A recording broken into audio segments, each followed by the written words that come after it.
Assalamualaikum warahmatullahi wabarakatuh. Bismillah. Alhamdulillah. Wassalatu wassalamu ala Rasulillah. La haula wa la quwata illa billah, amma ba'd. Puji syukur kepada Allah Subhanahu wa taala atas semua limpahan karunia nikmat-Nya. Salawat serta salam mari kita selalu haturkan kepada Nabi kita Muhammad sallallahu alaihi wasallam. Mudah-mudahan kita mendapatkan syafaat beliau hingga yaumul akhir nanti. Amin ya rabbal alamin. Para bapak, ibu dan jamaah sekalian, kemarin kita telah sampai kepada takluknya salah satu kota yang sangat vital di wilayah Syam, yaitu kota apa kalau ini Pak? Kota apa? Damaskus, Damaskus Syria. Jadi Damaskus itu termasuk wilayah Syria. Nah, dengan takluknya Damaskus ini menjadi pukulan yang sangat luar biasa bagi kekaisaran Bizantium atau Romawi Timur. Kalau Romawi Barat niku ibu kotanya putih, Pak. Wonten sing Semarang. Roma sampai sekarang nggih. Italia itu nggih. Roma. Itu Romawi Barat. Nah, kemudian ada Romawi Timur yang sering disebut dengan Bizantium namanya. Sebab kota ini bukan hanya menjadi pusat militer dan administrasi, tetapi juga menjadi simbol kekuasaan dan peradaban bagi Romawi Timur atau Bizantium di kawasan Syam. Jadi Syam itu sekarang menjadi 4 negara. Maka dengan jatuhnya Damaskus, Romawi Timur ini kehilangan titik pertahanan terkuat di bagian selatan wilayahnya. Jadi ini termasuk wilayah selatan Romawi. Jadi Romawi Timur itu ibu kotanya di mana? Konstantinopel namanya. Sekarang menjadi Istanbul, Turki. Nah, itu dulu adalah ibu kota Romawi Timur. Bahkan para sejarawan menggambarkan Konstantinopel itu, Pak. Andaikan satu dunia ini menjadi sebuah kerajaan, maka yang pantas menjadi ibu kotanya adalah Konstantinopel. Karena saat itu kotanya sudah sangat maju, sangat pesat. Bangunan-bangunannya sudah luar biasa. Panjenengan nanti bisa googling di YouTube atau di mana, ada bangunan namanya Hagia Sophia atau Hagia Sophia. Itu dulunya gereja. Kemudian ketika ditaklukkan oleh Muhammad Al-Fatih, diubah menjadi masjid. Jadi awalnya gereja, Pak. Di atasnya itu ada patung Yesus. Bukan patung, gambar itu, ornamen. Ketika diubah menjadi masjid, gambarnya tetap dia biarkan. Tapi dikasih tambahan ornamen kaligrafi, muter gitu ya. Nah, setelah itu Turki ini dikalahkan lagi, atau bukan dikalahkan tapi tenggelam oleh kekuasaannya sinten Pak, yang jasadnya sampai sekarang katanya bau itu, Mustafa Kemal Atatürk. Itu bangunan itu kemudian menjadi museum, Hagia Sophia itu menjadi museum. Bahkan ketika ada orang sholat pun tidak boleh. Ketok aneh jenenge Mustafa Kemal Atatürk. Ketok aneh Islam, tapi nggak tahu itu orang dari mana itu. Orang Yahudi katanya. Nah, terakhir ini di zamannya Presiden sinten Pak? Erdogan. Itu kemudian sekarang sudah dijadikan masjid lagi. Hagia Sophia itu bangunan sudah ratusan tahun yang lalu, tapi megahnya luar biasa. Nah, itu adalah peninggalan daripada kota Konstantinopel. Nggih. Mudah-mudahan ada yang bisa ke sana, Pak. Nggih. Kalau tidak bisa ya lihat YouTube saja. Masya Allah, biar bisa melihat peradaban sejarah zaman itu. Masya Allah. Nggih. Nah, dengan takluknya Damaskus ini, panglima-panglima tinggi Romawi ini sudah kehilangan kepercayaan diri, Pak. Ketika menghadapi pasukan muslimin yang semakin melebarkan sayapnya. Masya Allah. Jadi ini memang pukulan telak bagi Romawi. Jadi kekalahan ini sangat mengguncang elit-elit Romawi. Bahkan kemarin sudah saya sampaikan, Heraklius, siapa Heraklius? Penguasa Romawi atau kaisar Romawi. Heraklius yang pada waktu itu berada di Antioquia, karena memang sudah ngungsi, Pak. Awalnya dia berada di Damaskus, Syria. Dia sudah ngungsi karena ada perang. Sangat terkejut. Dia tidak menyangka bahwa secepat itu kota Damaskus bisa ditaklukkan oleh pasukan muslimin. Dan sekarang dia menyadari bahwa ancaman dari pasukan muslimin bukan hanya sekedar serangan-serangan kecil dari wilayah padang pasir yang tidak diperhitungkan, tetapi merupakan gerakan militer keagamaan yang sangat terorganisir, sangat disiplin, dan sangat efektif. Masya Allah. Padahal jumlah mereka tidak banyak dibanding dengan pasukan Romawi. Maka dengan beruraian air mata, Heraklius ini mengatakan, selamat tinggal wahai Syam. Selamat tinggal wahai Syam. Selamat tinggal yang tidak akan pernah kembali lagi. Masya Allah. Maka ingatannya kemudian kembali kepada kejadian 7 tahun sebelumnya, Pak.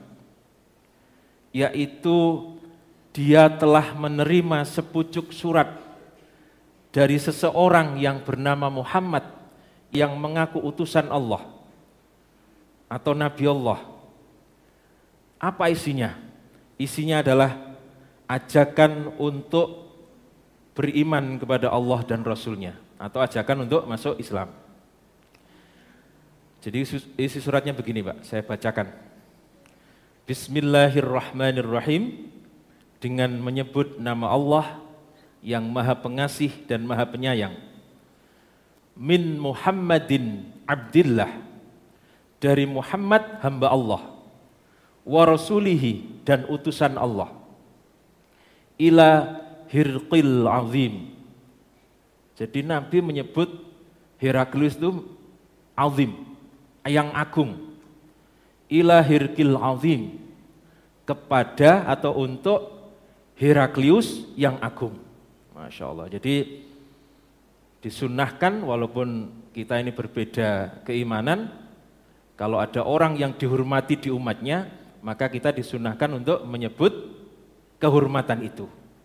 Dan Hirqil atau Heraklius ini sangat dihormati rakyatnya, sehingga Nabi mengatakan ila Hirqil Azim, Ar-Rumi, yang berkuasa di wilayah Romawi. Salamun ala manittaba'al huda, semoga keselamatan atas orang-orang yang mengikuti petunjuk. Amma ba'du, fa inni, maka sesungguhnya saya, kata Nabi, ad'auka, mengajak kepadamu wahai Hirqil atau Heraklius, bidi'ayatil islami, kepada seruan Islam. Aslim, maka berislamlah. Taslim, maka engkau akan selamat. Atau aslim, berserah dirilah. Taslim, maka engkau akan selamat. Yu'tikallahu, maka Allah akan memberikan kepadamu. Ajroka, pahala kepadamu. Marrotaini, 2 kali. Jadi kalau ada seorang penguasa kemudian masuk Islam, itu rata-rata pengikutnya ikut, Pak. Jadi ada raja masuk Islam, hampir dipastikan bawahnya ikut, maka dia akan mendapatkan 2 pahala. Dia akan mendapatkan 2 pahala. Yang pertama untuk dirinya, dan yang kedua karena rakyatnya masuk Islam. Sehingga Nabi mengatakan marrotaini, ajroka marrotaini. Kamu akan mendapatkan 2 pahala, yaitu dirimu sendiri dan atas masuk Islamnya rakyatmu.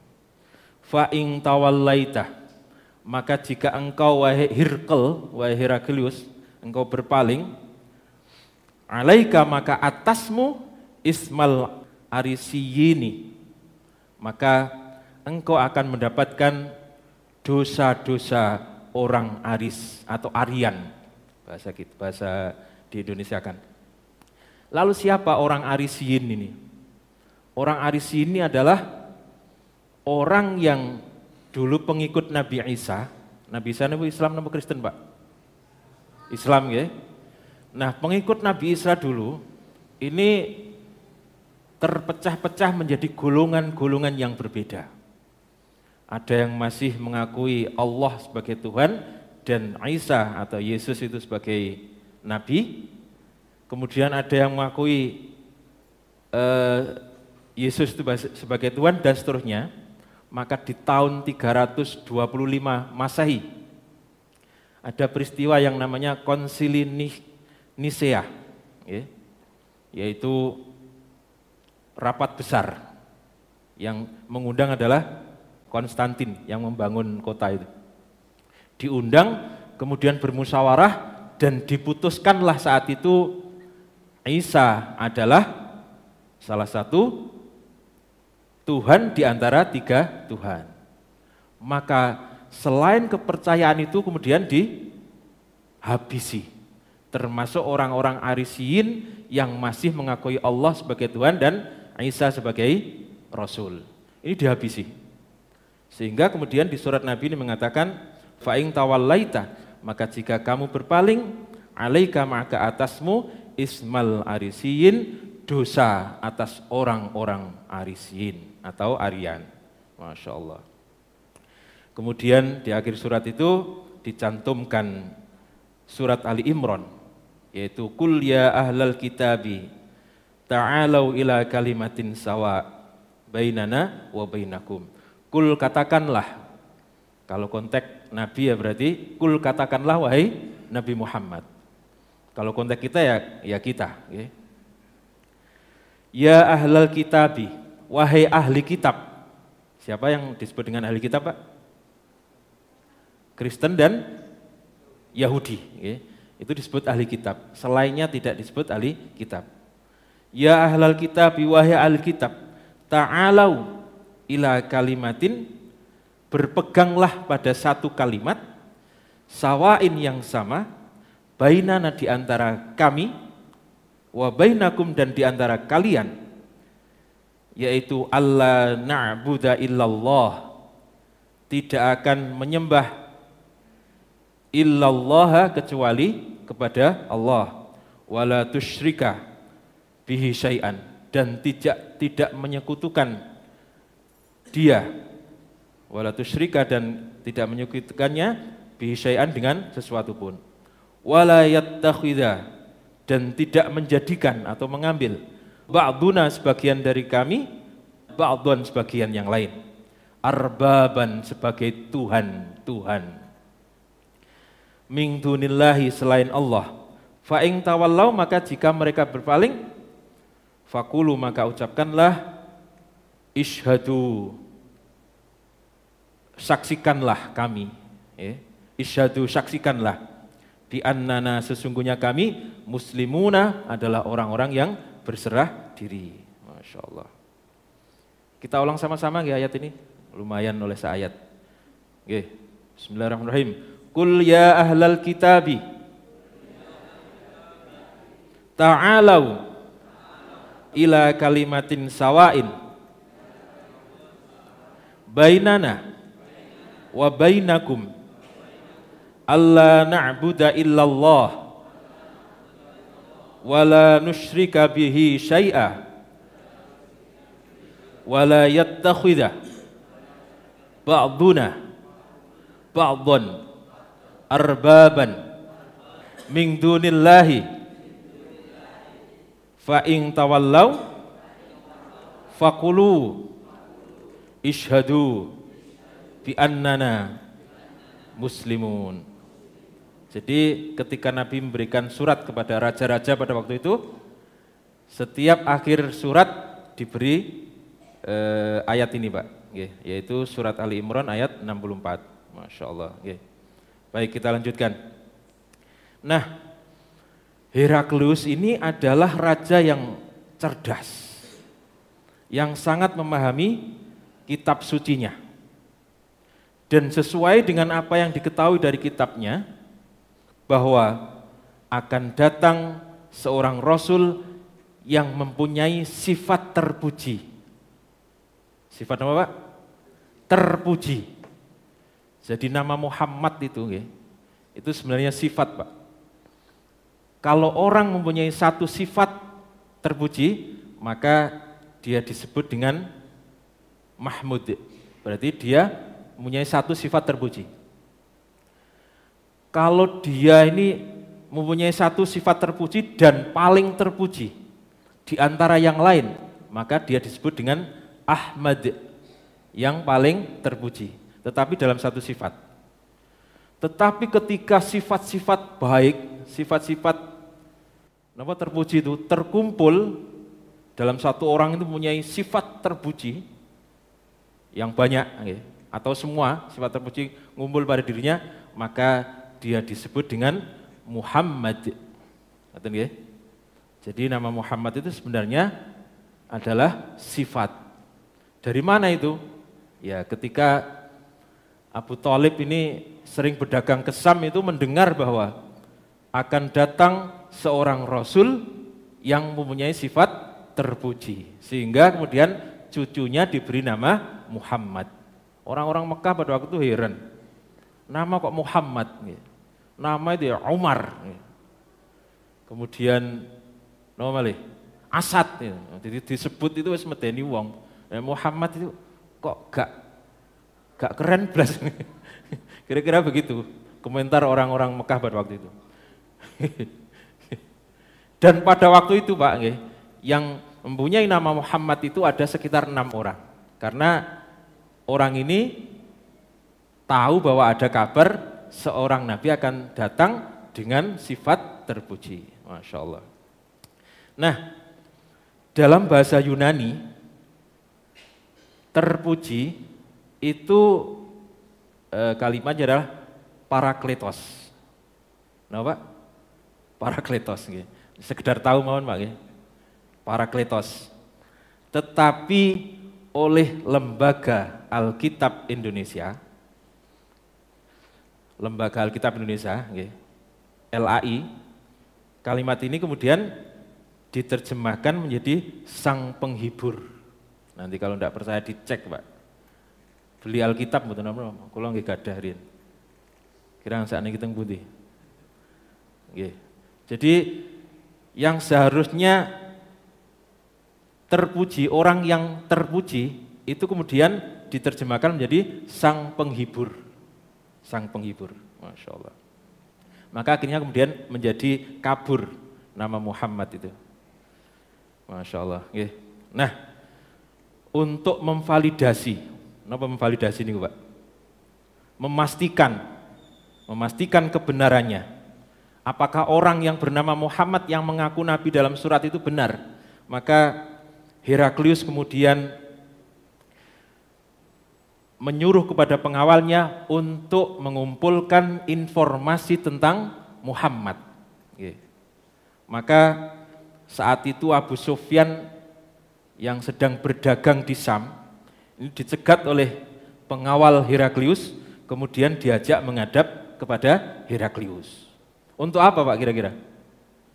Untuk ditanyai. Ini sudah pernah saya sampaikan dulu, sudah bertahun-tahun yang lalu. Untuk ditanyai. Nah, Abu Sufyan ini sebenarnya ingin menjawab untuk menjelek-jelekan Nabi. Karena waktu itu dia masih kafir. Tetapi dia takut kalau nanti ketahuan bohong, enggak dihukum. Dihukum oleh Heraklius. Maka akhirnya dia terpaksa jujur, Pak. Abu Sufyan. Terpaksa jujur lebih baik daripada terpaksa bohong. Kecuali pada 3 hal Pak, bohong itu boleh. Jadi yang ditanyakan Heraklius itu Pak, tentang nasabnya. Kemudian tentang kegiatannya sehari-hari. Tentang nasab, kemudian perangainya, sifat-sifatnya, dan kesehariannya. Dia seperti membuat checklist itu, pertanyaan ditulis satu-satu, kemudian apakah benar ini ceklik, tentang. Apakah benar begini-begini, centang gitu. Kira-kira begitu kalau sekarang. Itu Heraklius karena dia sudah paham sifat dan bagaimana Nabi akhir zaman. Masya Allah. Maka kemudian dia mengatakan, ketika aku bertanya kepadamu tentang nasabnya, kamu menjawab bahwa dia adalah seorang yang bernasab mulia. Jadi Nabi itu bernasab mulia, Quraisy. Orang Quraisy itu sangat dihormati di wilayah Mekah. Kata Heraklius, memang demikianlah. Rasul-rasul yang diutus ke tengah kaumnya itu mempunyai nasab yang sangat mulia. Dan ketika aku bertanya kepadamu, apakah di antara nenek moyangnya ada yang menjadi raja? Ada nama buatan kira-kira? Nenek moyangnya, bapak-bapaknya Nabi, ada yang menjadi raja? Tidak ada. Kebetulan di Mekah itu tidak ada raja. Yang ada adalah suku-suku. Dan mereka saling berbagi kekuasaan.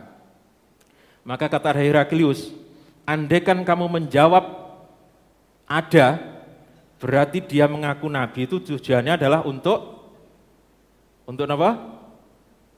Meminta kekuasaan, biar orang percaya, saya ini Nabi.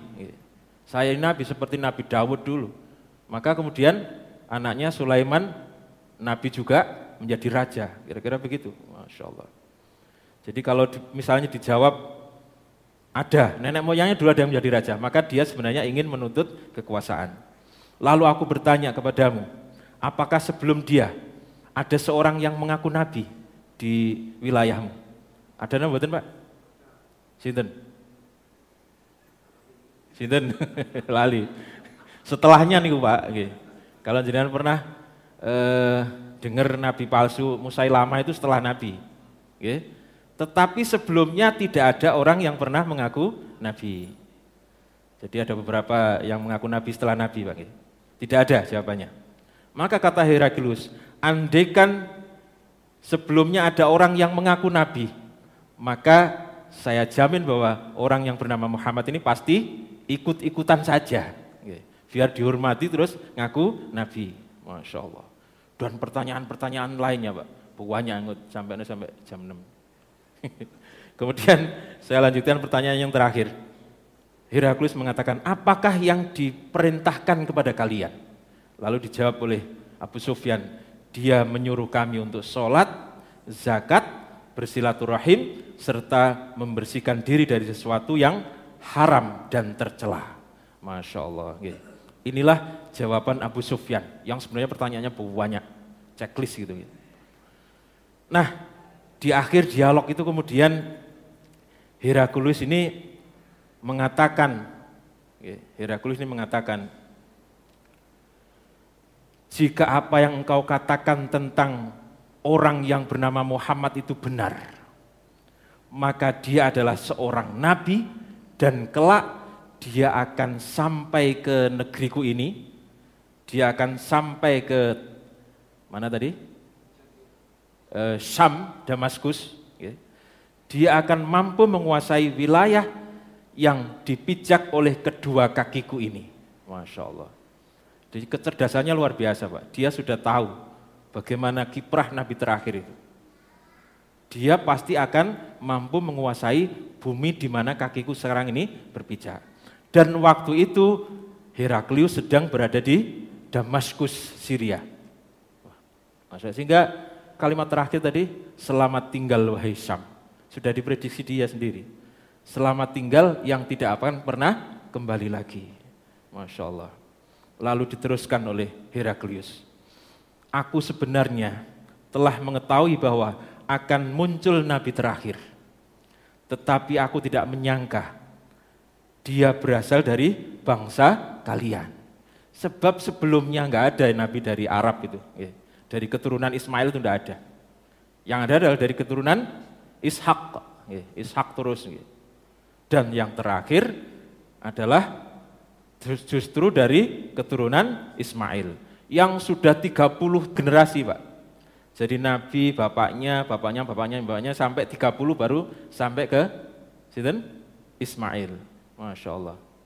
Jadi salah satu di antara orang-orang yang tidak percaya kepada kenabian Rasulullah Muhammad itu karena tradisinya nabi-nabi itu dulu berasal dari keturunan Ishak yang kemudian menjadi Bani Israel itu.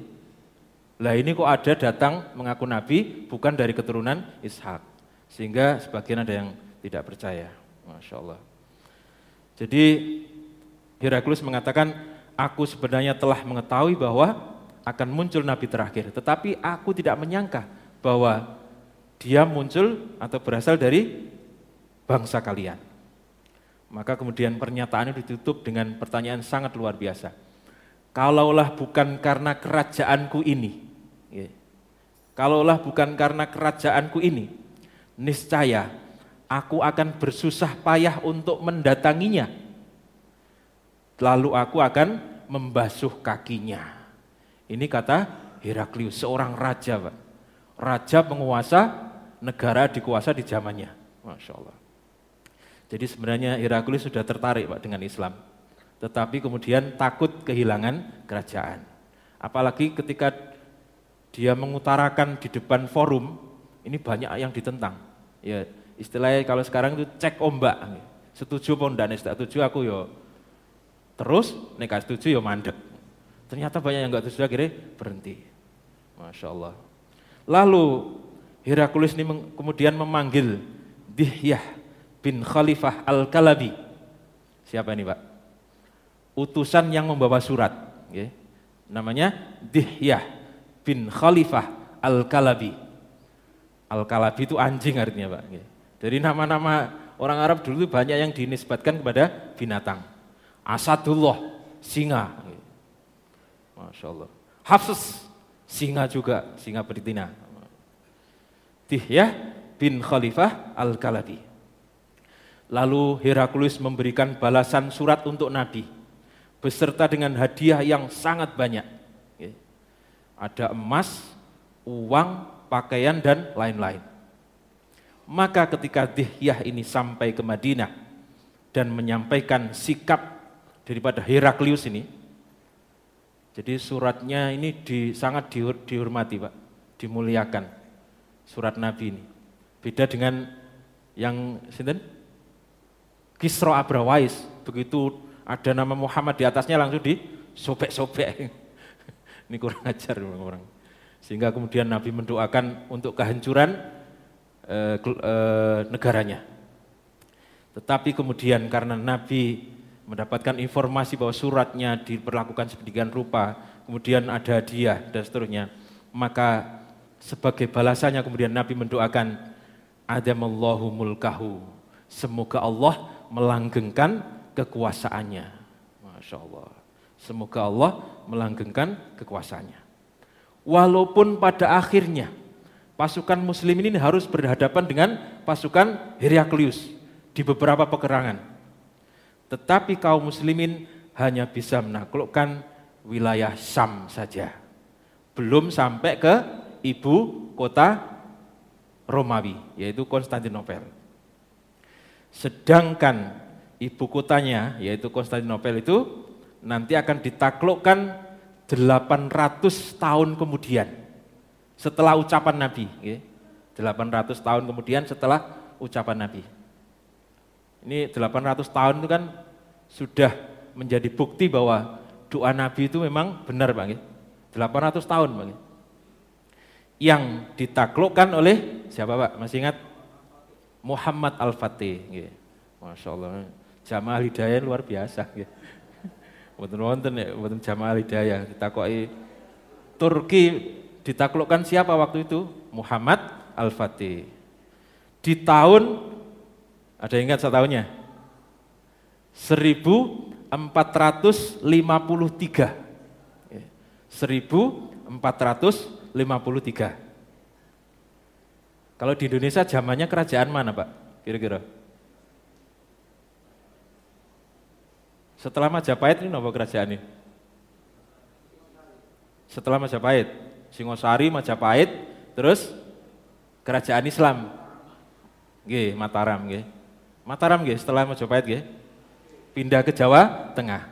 Jadi Majapahit itu berdiri sekitar 1293.